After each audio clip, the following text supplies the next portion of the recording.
Uh, sure.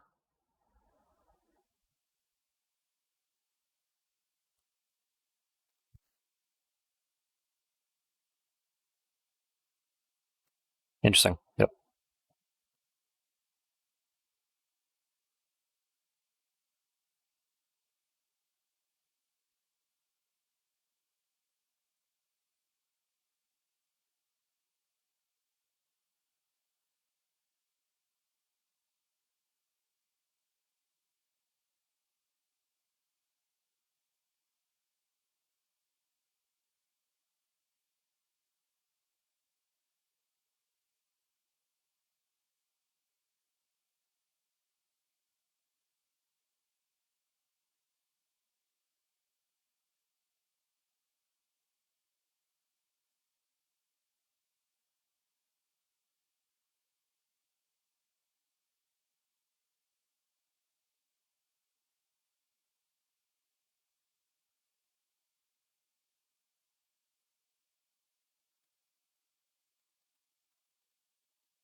Thank you very much, Garrick. Right. So I will share my screen. Uh, right. Can you see that?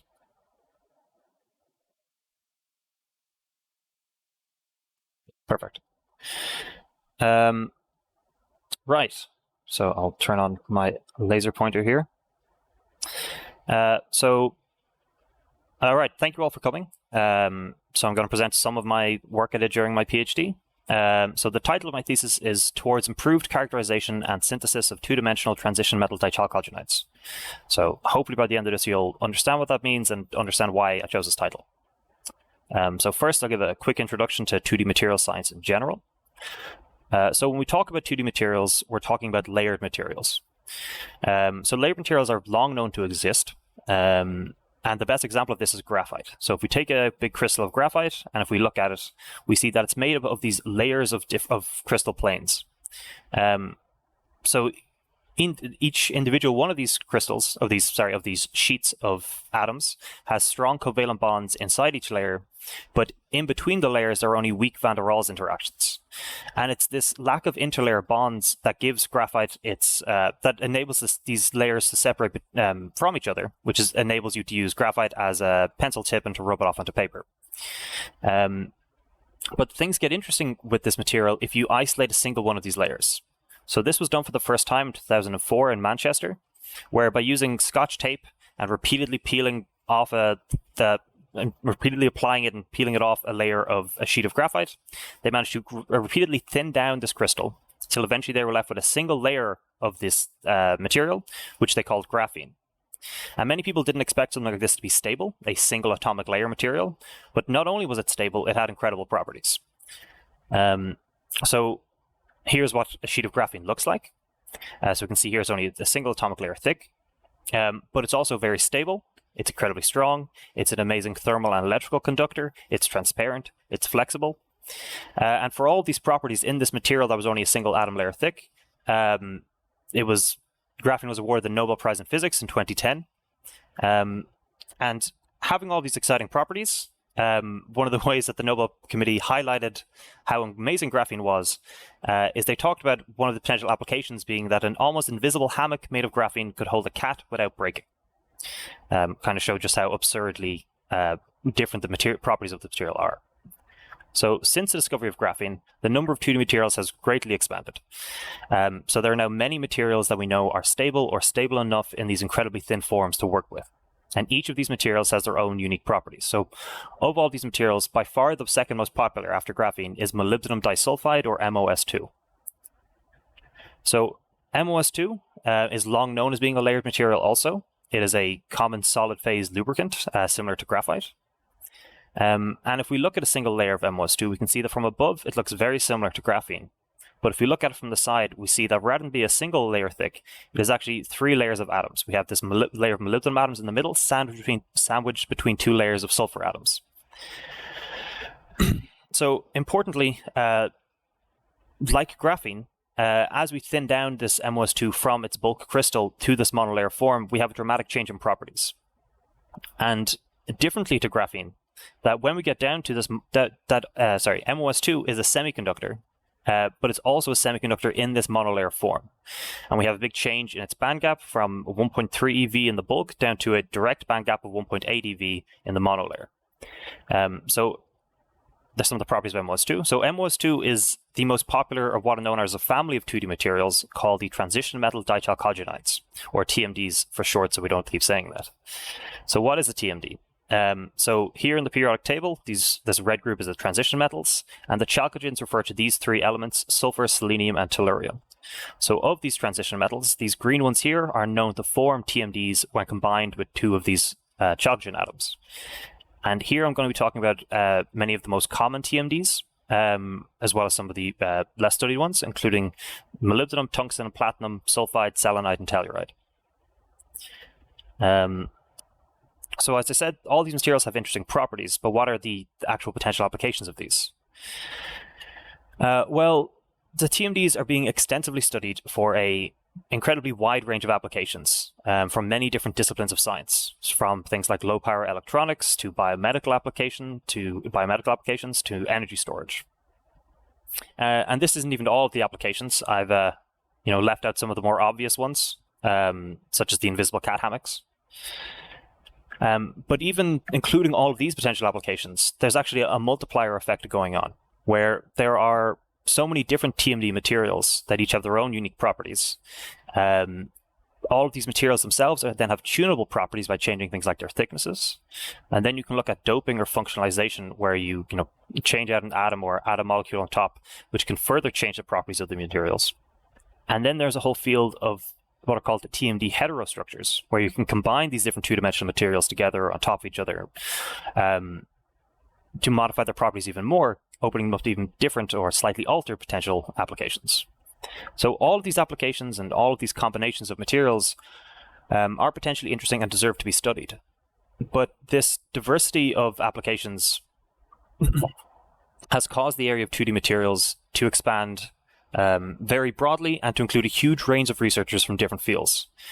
So this has caused that there's a need for accurate characterization of both the starting material as well as throughout an experiment for progress to be made, as we have 10,000 different voices studying these materials and all these different applications, and we all need to make sure that we are confident that what is staying the same and what are we all changing. So how do we actually make these materials? So there are three main methods to synthesize three-dimensional materials. We already talked a little bit about the Scotch tape method, which is called mechanical exfoliation. This is obviously a very simple process, and it can get you very high-quality material or high-quality crystals, but it's quite labor-intensive, and it's clearly not very scalable. One of the other most popular methods, called liquid phase exfoliation, where you buy a bulk crystal, and then you put it into solution, and you effectively shake it up until these layers disperse through your solution. Now, this is a great way to get a high throughput of material. You can get a lot of these flakes, but the flakes are generally quite small, and there's very limited electronics applications from this kind of material. So both of these techniques are what is known as top-down synthesis methods, where you start off with a bulk crystal and then you gradually thin it down. The other kind of area of the synthesis is called bottom-up, and where we assemble the material atom by atom. So the most popular methods in this can kind of be fit under this heading of vapor phase growth, which we'll be talking about here today. So this allows you the possibility of getting a high throughput of material, getting high quality material in a scalable way that can also get you potentially large individual crystals. So the first one of these type of methods we're going to talk about is what we call thermally assisted conversion, or TAC. And this is a process where we get a substrate, such as silicon dioxide, we deposit a metal film by sputtering or evaporation, and then we subject it to heat and a chalcogen vapor until we directly convert this metal film into the TMD. So we do this using a quartz tube furnace, as you can see here, where we put in our substrate with our metal film, we heat it up to temperature around 400 to 800 degrees C, and then and this is under a vacuum of about 1,000th of an atmosphere. And then we heat up our chalcogen source, like our sulfur powder, until it vaporizes, and this is carried down the tube where it interacts with the film, converting it. So this gives us very large area of films that we can control the thickness of depending on how thick we put down our metal film. And this gives us a polycrystalline film made of very small crystal grains, but over a large area. So we can kind of see what that looks like here, where before sulfurization we can see these different thickness metal films on silicon dioxide. And then after sulfurization, we can see how the color changes, immediately showing us that something has happened here. So the second method is called chemical vapor deposition, or CVD. So here I use what is called a microreactor method, where rather than deposit a metal film, I disperse a thin layer of, I use it specifically for molybdenum disulfide growth. So I deposit a thin layer of molybdenum trioxide from solution onto a substrate, and then directly on top of this I place what I'm calling a target silicon dioxide substrate face down on top of it, and then I place this into the furnace. So what happens is that when we heat up our chalcogen, the sulfur atoms intercalate between these wafers, where they interact with this molybdenum trioxide, and then they deposit as MOS2 crystals on our target substrate. So when we do this, we get this film of mostly monolayer crystals, when we see these large individual large crystals of monolayer MOS2. So the issue with this is that there's a much higher variability run to run. So once we've made the materials, how do we look at them? Or characterize them. So by far the most common technique in all 2D material science is Raman spectroscopy. So for Raman spectroscopy, we shine a laser on our material, which probes the vibrations of the crystal, which changes the frequency of the light that comes scattered back, and we can look at the scattered light, and this can tell us what vibration of what material we were looking at. So this is a very quick way to identify what material we have. So for an example, for MOS2, there are two main characteristic modes. This one, the in-plane mode, where we have the sulfur and molybdenum atoms vibrating inside the plane. And then this mode, the out-of-plane mode, where we have the sulfur atoms vibrating out of the layer. So if we look at the spectrum here, we can see that one of the great things about Raman is that it can tell us more than just what material we have. It can tell us information about the crystal structure of the material. So we can see here for a monolayer of MOS2 that the peaks are different in the distance between the peaks is smaller than for a thin film that is a few layers thick. And we can also tell things that like the width of these peaks, but these ones are quite narrow, shows that it's a much more uniform crystal structure. While this one here, where they're much broader, show that there's a lot more disorder, so probably a lot of smaller crystal flakes. The second technique we're going to talk about here is called X-ray photoelectron spectroscopy. So this is another very common technique, and to do this we use these kind of hulking steel machines. So XPS is an incredibly powerful 2D materials technique because it can be used to measure the chemical composition of a material. So this works by the photo emission of electrons from the core levels of an atom. So by shining X-rays on a material, we can knock out photoelectrons from these core levels, and then we look at the kinetic energy of these electrons, and they can in our spectrum, and they can tell us exactly what orbital of what element this electron came from. So XPS is very sensitive to this, and and the structure of this spectrum that we see can tell us a lot about the material it came from. So we can use this to tell the different chemical states of the. So we can tell this not just what orbital from what element these electrons came from, but also the chemical state of that atom at the time. So we can use this to differentiate between, say, all of these different carbon atoms in this molecule here, where these are all electrons from carbon atoms, but we can tell what it was bound to. So XPS is also incredibly surface sensitive, where it's probing only the first 2 to 10 nanometers of a surface, which just makes it ideally suited for the study of two-dimensional materials.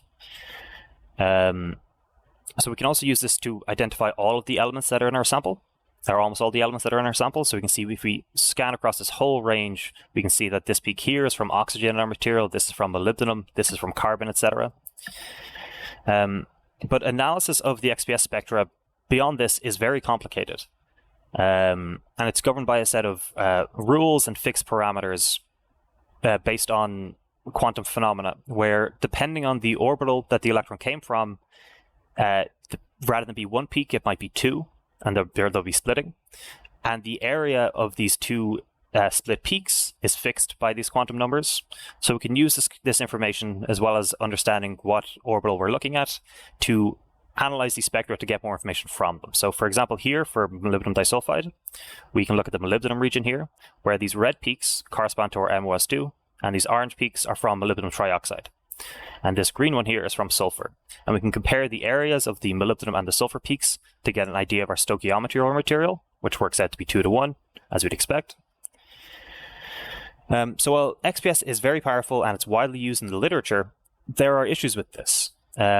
So the analysis is so complicated that it's often poorly implemented, to the extent that last year a group of 22 of the world's foremost experts and pioneers in XPS put out a review where they said that around 30% of all the analysis in what they called next generation materials, so including 2D materials, was in their opinion completely incorrect. So the reasons for this are manifold, but one is that the number of people able to do this kind of XPS analysis is not increasing as much as the field is growing. And there's not a sufficient amount of suitable guideline literature and references to help people analyze these materials correctly unless they already have a lot of experience with them. So now to my results. So the 4 main topics I covered in my PhD were the synthesis of monolayer MOS2, the reaction of this with ammonia plasma. I then also looked at what we're going to talk about here today, which is XPS of the wider TMD family, and then a study of the synthesis and characterization of platinum sulfides. So we're just going to be talking about these two here today for the sake of time. So first, XPS of the TMD family. So there are many pieces of high quality XPS literature out there, but often the best examples are of perfectly what we call pristine materials, where we have perfect crystals, where very few defects or oxides present. And these are great, but they're not as useful for as a reference for people who are doing applications focused works, where if you're doing electrochemistry or doing several device manufacturing steps, you could very likely form oxides or defects And so they don't necessarily help you understand or analyze this accurately very easily. So I set out to help remedy this. So I'm very fortunate that in our labs, we have the facilities to synthesize a wide array of the TMDs, including all of the most commonly studied ones. So here I synthesized TAC films of 9 TMD materials, and then I characterized their XPS spectra in depth, as well as gathering their Raman spectra using multiple different frequency lasers, which can give you different responses. So first, again, as an example, we'll look at MOS2, as is the most common. So we already talked a little about MOS2's XPS spectra, but here it is again. Then we have its Raman spectra that we talked about this one here, but we also then got it at 2 different excitation wavelengths where we can see there's very different behavior here for the red laser at 633 nanometers. And then I included the other important XPS regions, including the survey of all the elements here. So I did this for all of these materials, but I'm only going to show a few here. So one of the more complicated ones, which comes from one of the less studied materials, is the characterization of platinum diselenide, or PTSE2. So we can see here that PTSE2 has multiple overlapping components that make up this raw data spectrum that we measure. And we also have the Raman for this, as well as its other XPS peaks. And one of the things we encounter when we do this kind of XPS study is unknown components or uncertainty. So when I was first analyzing this platinum diselenide, I found what I colored in here, this orange peak, where I'm pretty sure from its location that it's bound to something, it's a platinum bound to something electronegative, most likely an oxide. But then how do we investigate this? So this film, I find that this component, this orange component here, I find in lots of platinum films. So to study this, what I did was I got a pure platinum metal film, characterized it. I then exposed it to an oxygen plasma to force it to oxidize in very oxidizing environment. Oh, sorry, wrong way. And what I found is that we get 2 new peaks. We have this red one and this orange one here from the platinum oxides that lines up exactly with the one that we see in our spectrum. So platinum oxides aren't very commonly formed, so this was a really good way of proving that this is more than likely a platinum oxide. So to show the extent of how complicated the spectra can get, here is tungsten ditelluride, where we have just this wild number of overlapping components to give us ultimately this raw data that we see. So this requires kind of a similar process of looking at a lot of different spectra to figure out exactly what each of these components are. So I also looked at, of course, its Raman and its other XPS peaks. So in an attempt to help determine what exactly which peak in each part of the spectrum is actually correlated to, I studied the thermal stability of these films in air. So studying this has multiple benefits. Thus having more XPS and Raman data for each film in various states of degradation would definitely help the analysis. But the stability of these materials in air is also a very important factor for applications research and to know the common routes that they break down in. So I did this doing a relatively simple process of breaking each material into 4 pieces. 3 of these pieces were then annealed in air for 30 minutes at either 150, 300 degrees, or 400 degrees C. And then I characterized them again by XPS and Raman. So we can see here in these optical images just how much the films clearly changed with this annealing. So we can see here the pristine film, the 150 degrees C, 300 degrees C, and 400 degree anneals. So again, as an example of what we got out of this, I'll show MOS2, but I have this for all of the materials. So we can see here that as we anneal it, there's very little change to 300 degrees C, but at 400, we get a huge amount of this orange peak here from the molybdenum oxide, and our MOS2 is much lower. We see a similar thing in the sulfur region, where we lose some of our MOS2 and we gain this oxide peak. But a very interesting thing to note here is that if we look in the Raman region, how there's practically no difference going down to 400 degrees C here. The only thing that we see change is this peak, is the relative intensity of this peak over here, which is from our silicon substrate. So from that, we know that our film has thinned. But if you did not have this XPS, you would not be correctly interpreting this at all. You would not know that by far the majority of the surface is molybdenum trioxide now. So this really shows the need for complementary characterization methods, and that leaning on one alone can lead you astray. So, like I said, I did this process for all of the materials. So here is an example for all of the telluride TMDs. So here we have molybdenum telluride, this pink peak. which is stable to 150 degrees C, but at 300 we lose all the TMD and we're left with just the oxide. For the tungsten ditelluride that we talked about previously, we can see how we lose this blue peak here from our ditelluride, and we're left with a bunch of oxides at 300 degrees and 400 degrees C. And same thing for platinum ditelluride. But here, the red peak here from the TMD is stable up to 300, and stable up to the anneal at 300 degrees C, but it's gone at 400. So we can see here how it's more stable than these other two. Now this is the metal regions for these tellurides. We can also then look at their tellurium regions. And we see a similar thing where, again, this red peak from the TMD is gone after 300 degrees C from molybdenum ditelluride. Same thing for tungsten ditelluride at 300. While for the platinum ditelluride at 300 degrees C, we still have some TMD material left, as well as a lot of oxide.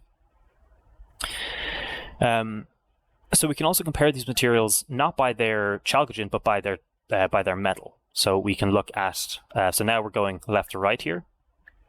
So here we're looking at tungsten disulfide. We see that up to 400 degrees C, there's still about 50% of our TMD material, but there is now a lot of oxide. While for tungsten diselenide, we can see that up to 300 degrees C, there is still some TMD, but it's gone at 400. And for tungsten ditelluride, as we just talked about, it's gone at 300 degrees C. So we can kind of see here this order of stability, where we have our tungsten disulfide being more stable than the selenide, which is more stable than the telluride. And we can look at this for all these materials, and what we see is that there's a kind of a general order of stability, where the sulfides are more stable than the selenides, which are more stable than the tellurides. And if we look at transition metals, we see that, if we group them by the metals, we see that the platinum metals are more, the platinum TMDs are more stable than the tungsten TMDs, which are more stable than the molybdenum TMDs. Except we see one interesting outlier, which is platinum disulfide, which according to this should be by far the most stable material, is in fact the least stable material. So that nicely leads us into the next project I'm going to talk about, which is the study of the platinum sulfides. So PTS2 is one of the least studied of the TMD materials so far. And the reason for this is that it's very difficult to synthesize. So we can see from this structure figure up here how PTS2, or platinum disulfide, is a very traditional TMD. You can see the layered structure here. But the reason why its synthesis is so difficult is because, unlike the rest of the TMDs we talk about here, is that the monosulfide, PTS, is actually more stable than the disulfide. So PTS is not a layered material. We can see its interesting looking crystal structure here. And in the literature, because of this uncommon behavior where the monosulfide is more stable, these two materials are frequently confused for one another, where you would assume you are making platinum disulfide, but you have actually made platinum monosulfide, but then people can often report it as if they've made platinum disulfide, which can lead to then further confusion. So here I aim to remedy this through looking at the synthesis and the characterization of these materials. So PTS is known as a mineral cooperite. It's naturally forming.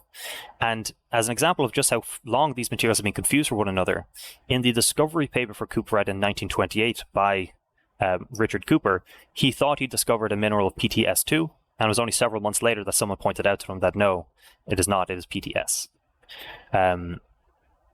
So when I started, speaking of literature, when I started looking into this project, I wanted to see if anyone had done anything similar of synthesizing both materials and comparing their properties or the characterizations. And the one example I found was from 1812, where a man called Edmund Davy, who was the cousin of the famous scientist Humphrey Davy, had a paper called On the Combinations of Sulfur and Phosphorus with Platina. So the more I looked into Edmund Davy, I found that he actually has a lot of connection to Ireland. And he was the head of chemistry at the Royal Cork Institute, a precursor to UCC. He then, for like 50 years, was the head of chemistry at the Royal Dublin Society, and he was a co-founder of the Royal Society of Chemistry itself. He also discovered acetylene. So in this paper, he uses what sounds like to me an awful lot like a TAC process, where he exposed the metal and sulfur to an elevated temperature in an exhausted tube, and he found that he formed two different materials with different proportions of sulfur. So he called these super and subsulfonate of platina. Now his characterization methods were a little more rudimentary than what we'd use now, where he rubbed it on his fingers and he smelled and tasted them. I hoped he would go into more detail about the smell and taste, as not something I wanted to try myself, but unfortunately he does not.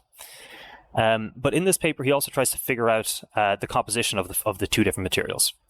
And what he gets, so he measures them by their weight. And if we plug in his numbers, we see that for platinum disulfide, he calculated the ratio as 1 platinum to 0.4 sulfur atoms. And for platinum monosulfide, he has 1 platinum to 0.2 sulfur atoms, which is way off. But what didn't occur to me immediately was that in 1812, they did not know about the concept of relative atomic mass. So if we use this to calibrate his data or to compensate for this, we find that his numbers give us platinum disulfide of 1 platinum to 2.34 sulfur atoms and 1 platinum to 1.16 for platinum monosulfide, which is pretty good for 1812 in my opinion.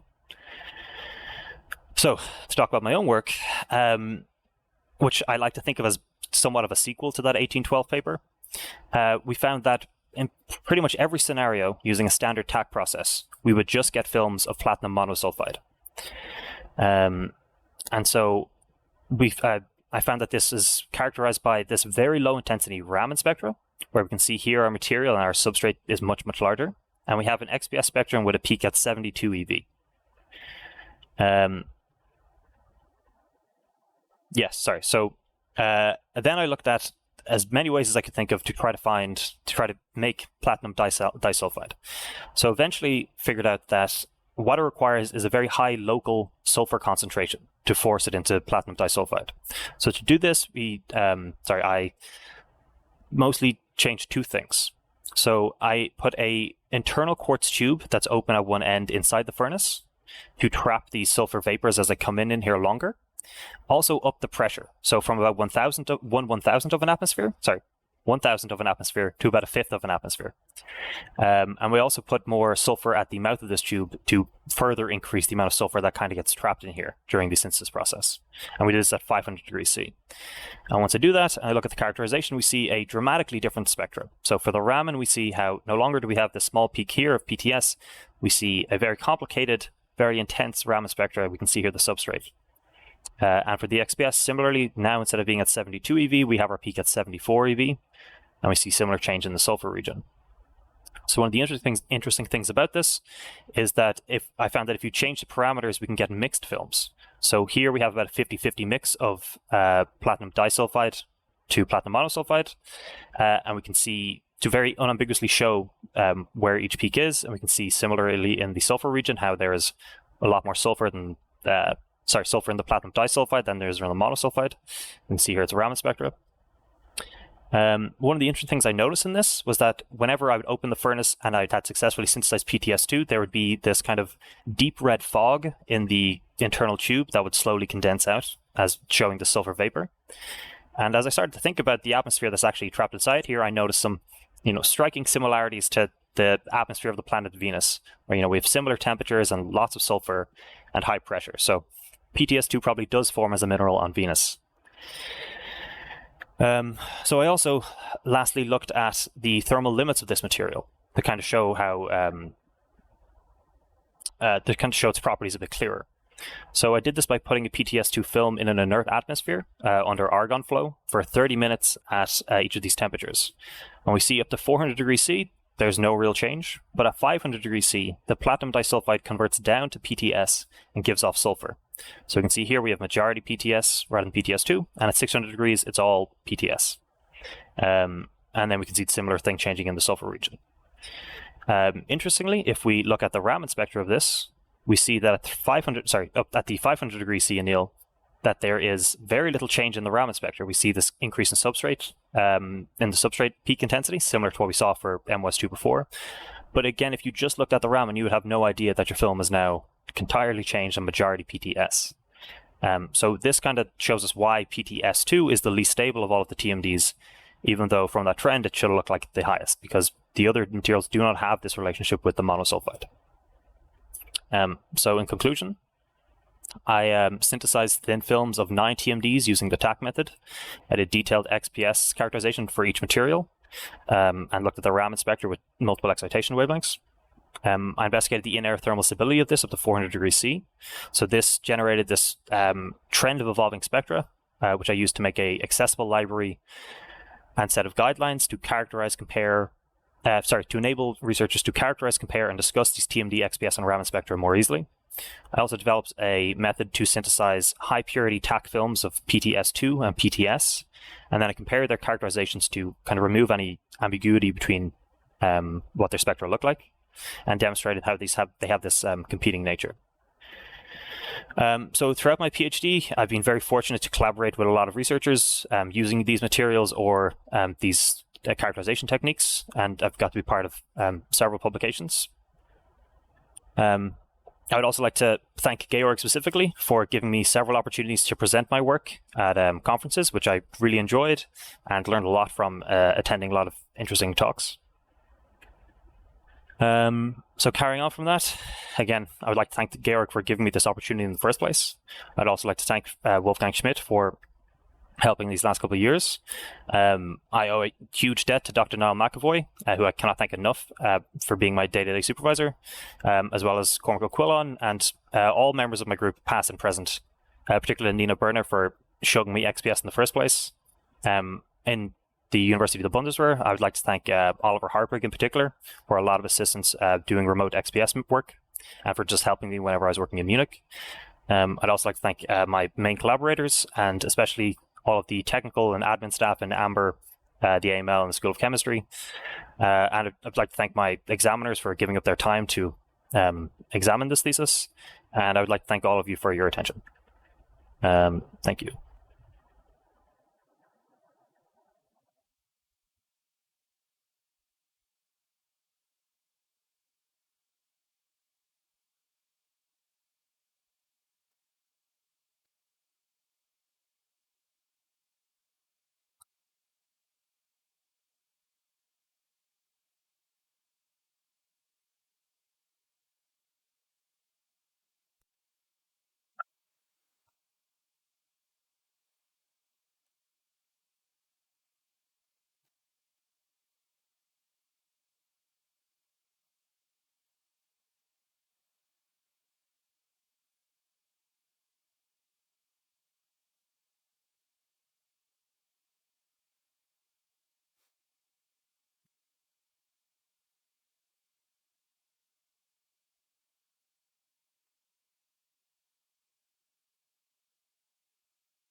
Thanks, everyone. Thanks, Garrick.